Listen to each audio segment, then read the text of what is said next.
तो दोस्तों कहानी है सन 1948 की। एक डच शिप एसएस ओरंग मैदान इंडियन ओशियन से पास होता है, जिसे एक खौफनाक डिस्ट्रेस सिग्नल ब्रॉडकास्ट होता है, जिसे कई लिसनिंग स्टेशंस और इंटरनेशनल शिप्स सुनते हैं। पहले हम आपको बता दें, डिस्ट्रेस सिग्नल तब भेजा जाता है जब कोई बहुत बड़ी डेंजरस सिचुएशन में होता है। जब इस सिग्नल को उन लोगों ने सुना, तब उस शिप मतलब एसएस ओरंग मैदान पर एक सर्च पार्टी जाती है। उस सर्च पार्टी के क्रू मेंबर्स जब वहां का नजारा देखते हैं, तब उनके दिल उनके सीने से बाहर आ गए। वहां का नजारा देखकर वो लोग इतना डर गए कि वो लोग उस शिप से तुरंत ही वापस भाग लिए। आखिर उन लोगों ने ऐसा क्या देखा उस शिप पर, चलिए हम आपको बताते हैं। तो ये बात है सन 1948 की, जब ये डिस्ट्रेस सिग्नल एक मॉर्स कोड के फॉर्म में भेजा जाता है। तब इसे कई इंटरनेशनल शिप और लिसनिंग स्टेशन सुनते हैं। उसी में एक अमेरिकन शिप सिल्वर स्टार इस कोड को सुनती है और ट्रेस करती है। तब पता चलता है कि ये कोड स्ट्रेट ऑफ मलक्का से आ रहा है। सिल्वर स्टार के कैप्टन डिसाइड करते हैं कि ये वहां जाएंगे और देखेंगे आखिर हो क्या रहा है। काफी सफर के बाद सिल्वर स्टार के कैप्टन वहां पहुंचते हैं। उनको पहुंचते पहुंचते काफी अंधेरा हो जाता है, तो वो अपने शिप्स की तो लाइट ऑन कर लेते हैं, पर उनके सामने खड़ा एसएस ओरंग मैदान, उस पर कोई भी हलचल नहीं होती। वहां पे सिर्फ और सिर्फ अंधेरा दिखाई देता है। सिल्वर स्टार के कैप्टन अनाउंस करते हैं कि अगर उस शिप पर कोई हो तो ऊपर डेक पर आए, पर उन्हें कोई भी जवाब नहीं मिला। थोड़ी देर बाद सिल्वर स्टार के कैप्टन फिर ऑर्डर देते हैं कि अगर उस शिप पर कोई भी नहीं आएगा तो वो उस शिप पर चढ़ाई कर देंगे। और थोड़ी ही देर बाद सिल्वर स्टार के कैप्टन अपने क्रू मेंबर्स के साथ उस शिप पर चढ़ाई करने लगते हैं। उस शिप पर चढ़ते ही उन लोगों ने देखा कि वहां पर लोग मरे हुए पड़े हैं। वहां का नजारा देखकर उनकी आंखें फटी की फटी रह गई।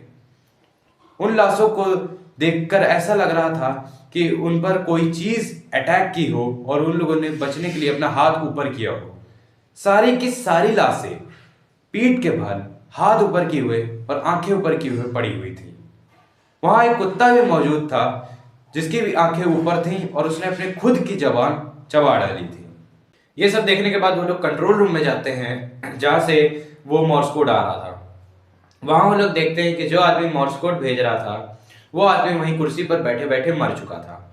उसका एक हाथ टेलीग्राफ मशीन पर था, जिससे वो मॉर्स कोड भेज रहा था, और दूसरा हाथ उसकी आंखों पर था, जैसे मानो उसके सामने कोई चीज हो जिसे वो देखना नहीं चाह रहा था। ये सब देखने के बाद सिल्वर स्टार के कैप्टन डिसाइड करते हैं कि इस शिप को अपनी शिप में बांधकर अपने देश ले जाएंगे और फोरेंसिक टीम को दे देंगे।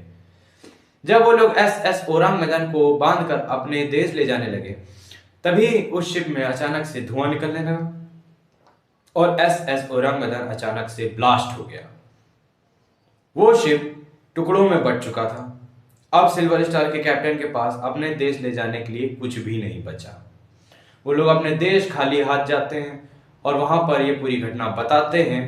कुछ लोगों ने उनका विश्वास किया और कुछ लोगों ने उनका मजाक उड़ाया। लोगों का मानना यह था कि उस शिप में इलीगल मटेरियल जा रहा था, जैसे पोटेशियम साइनाइड और नाइट्रोग्लिसरीन जैसे केमिकल्स थे, और उन्हीं की लीकेज की वजह से लोग मारे गए और वही केमिकल लीक होकर इंजन में चले गए होंगे, जिसकी वजह से वो ब्लास्ट हो गया।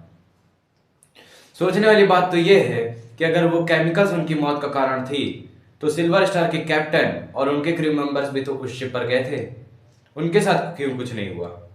इसका मतलब यह था कि वो केमिकल्स उनकी मौत का कारण नहीं है। तो क्या उन पर कोई अदृश्य शक्ति ने हमला किया या कोई फॉरेन ऑब्जेक्ट्स की, मतलब यूएफओस ने? हालांकि ये सब तो मनगढ़ंत कहानियां हैं। आप अपना दिमाग लगाइए और सोचिए कि आखिर उन लोग का हाल किसने किया। इसी से जुड़ा आपको एक और लेटेस्ट केस बताता हूं। सन 2014 मलेशियन एयरलाइंस 370 उसी स्पॉट से गुजर रही थी जिस स्पॉट पे एसएस ओरंग मैदान ब्लास्ट हुआ था।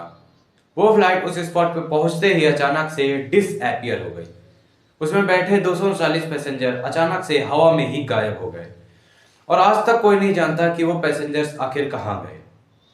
आज भी एक बहुत बड़ी मिस्ट्री है। तो अगर आपको ये वीडियो अच्छा लगा हो तो इस वीडियो को लाइक करिए, हमारे चैनल को सब्सक्राइब करिए।